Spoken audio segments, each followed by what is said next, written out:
Can we start by talking about what does the American dream mean to you? Okay, let's say the American dream to me it means a lot of sacrifice. It means living or trying to searching. Let's put that like searching a dream that you don't know is gonna come true. And you have to have your dreams clear. I think that people when they think about the American dream, I think the stereotypical thought about that is that people think that American dreams just come to America and get a lot of money and then be comfortable and all of that. But in reality, it's a sacrifice. I think for me, American dream equals sacrifice. It means personally, it means leaving people behind. It means coming to a country that you might don't speak the language. And then again, I will say that in the US is so big, and I have seen the different spectrums of where you probably move. People might be more warmer than other areas or other states, and people will be more appreciate you being there, or there will be states that people will not receive you as well. So I cannot speak for that. I cannot speak of everyone's experience, but for me, the experience has been a lot of sacrifice. I would say that would be a lot of sacrifice. How has it played a role in your life? Let's say that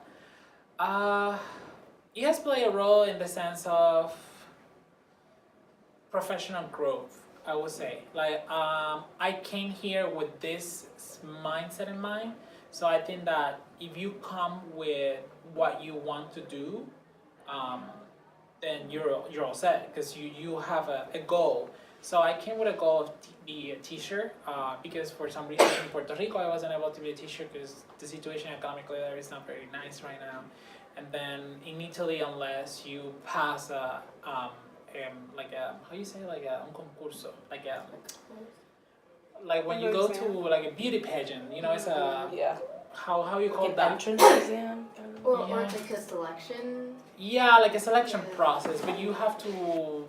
It's a lottery. Yeah, that's the thing. It's like a lottery. You go to this lottery, and if you get elected, then you're fine. But there's like zillions of people for one position, and then there are not that many private schools. All of them are public, and then they have other requirements.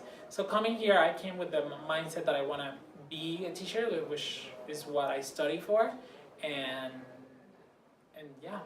So it has played a professional aspect in my life, I would say. Do you think you've achieved the American dream? I don't think I have achieved the American dream. I do have achieved my goal to become a teacher. I haven't had, well, yeah, I mean, I have a lot of sacrifice living my family and being here, but yeah, I would say I have. I would say I have, because I came with a goal and I'm teaching, so yeah. What does it mean to be American? Let's see. To be American? Mm-hmm. Okay. I don't consider myself American. I consider myself Puerto Rican. Okay. So I don't feel that I am in. I don't feel any relation with this culture. I think it's completely different, and I come here and I have cultural shocks like I have when I move to Italy or when I go to other countries. So for me, being from Puerto Rico, sometimes people believe that because it's the same, like it belongs to the U.S. So I don't have cultural shocks, but in reality, I have like more cultural shocks here than anywhere else. When you're born in Puerto Rico, do you automatically get a U.S. citizenship? Yeah. So you get U.S. citizenship. Yeah. Okay. Yeah. Who do you consider American? Who do consider American? People who live in the USA and who feel that they feel themselves as Americans.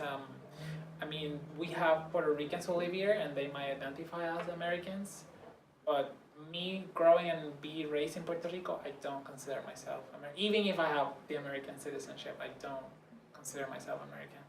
I think that, and I mean, maybe I'm mistaken. Maybe American is such a broad of cultures together, and you have people who come from Italy, people who come from Ireland, and so much heritage that I think American is like a mix. So maybe I could be considered an American because this is such a big, broad aspect of cultures, and and that's something that fascinates me from the USA. But I don't culturally. I don't feel I have any connections here with most people that I have met or encountered. So. Do you think that people from Puerto Rico, do you think that's like the general feeling that a lot of times they don't feel like they connect to the U.S., or do you feel like some people might, some people don't? I think that generally speaking, it's very divided. There's people who his family has been brainwashed about the USA and they say it's the best. And those people, when they come here, they feel that they are better than the other Puerto Ricans and they have a different attitude towards even ourselves. And you will see people who move here, like something that I hate the most is even Puerto Ricans or Dominicans or anyone who is Latino, that they listen to me and you know that I have a Spanish accent and you speak Spanish, why don't you talk to me, why don't talk to me in Spanish, you know, like what's the deal here? So I don't like that. And that's an assumption that because they speak English better than you, they're better than you. And that's something I don't like. But again, it's only here, because then I went to California for a conference 2 years ago, and people immediately listen to my accent, oh, you're Puerto Rican, you habla español, and then they will talk to me in Spanish. And that was very warm for me. It was like, oh, it's completely different from Boston, where people refuse, even the Uber drivers, the people at the stores, wherever I go, you know, they don't. They just refuse. And I think because for them, speaking Spanish is a level of it degrades them. Degrades them? Yeah, degrades and devalues them as Americans, and they don't want to do that. But yeah, that's very interesting. Do you think you'd move back to Puerto Rico? I wish I could. I will in a blink, but there's no job for me there. Like there's no job. Like if I could work in Puerto Rico, it would be amazing because I have my friends are there.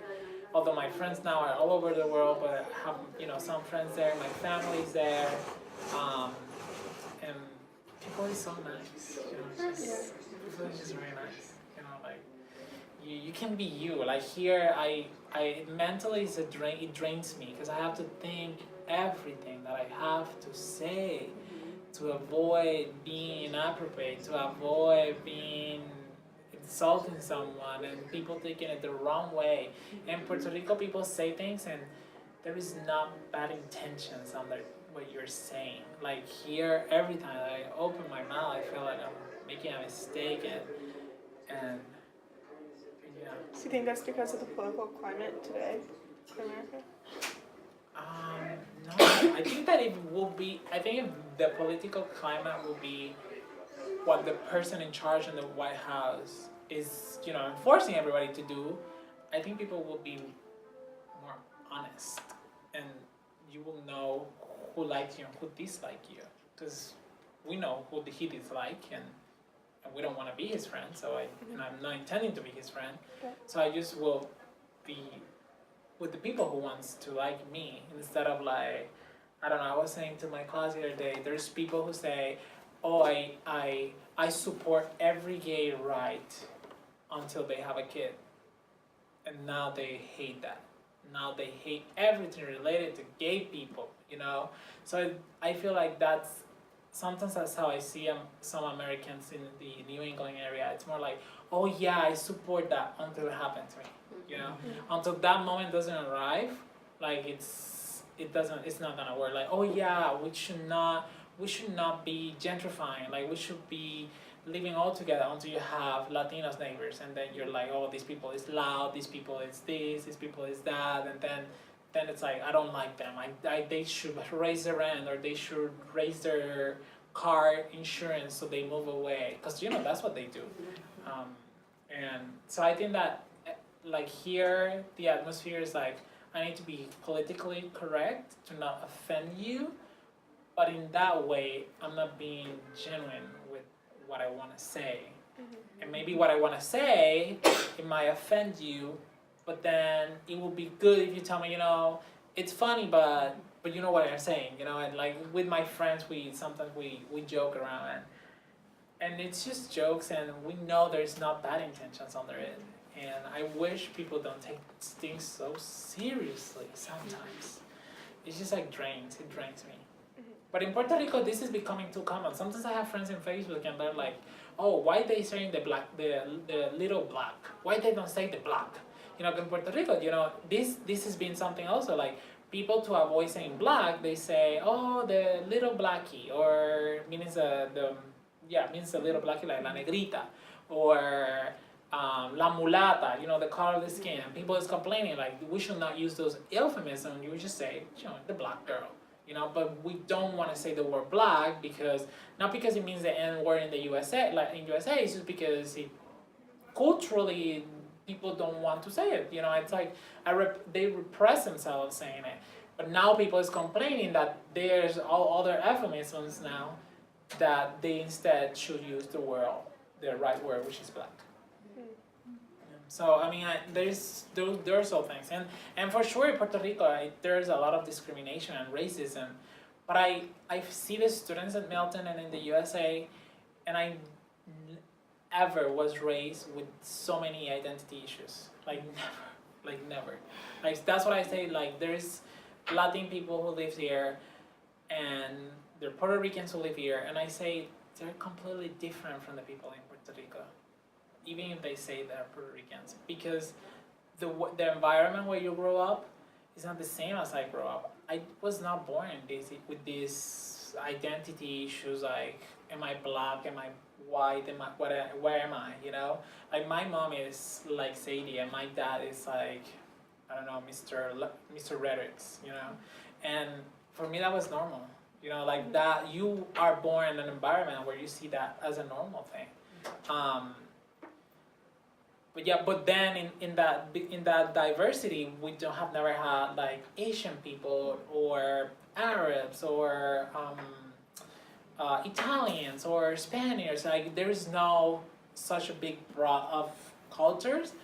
I think that after the colonization, all of this mix came in, and that's what the mix is the result of all the unification, you know, all these cruces, like I don't know, crosses between these different cultures, but then not what in the USA that is like different ethnicities, and then people come from different parts, and then you feel fascinated that, oh, I cannot work today because I do Sabbath, and then it's like, oh, then you learn, oh, because it's Jewish and they don't work, oh yeah, and then the Catholics on Sunday, and then the Muslims on Fridays, and then you get all of this, which is very nice. But I don't think the USA, I don't think here they found it fascinating. I think that for them it's overwhelming to have all of this, and for me it's like very interesting. Like every time that I have never had Jewish colleagues, like classmates in school, never, or Asians. We have like one or two, and we say like chinito, and you know, like that, yeah, chino,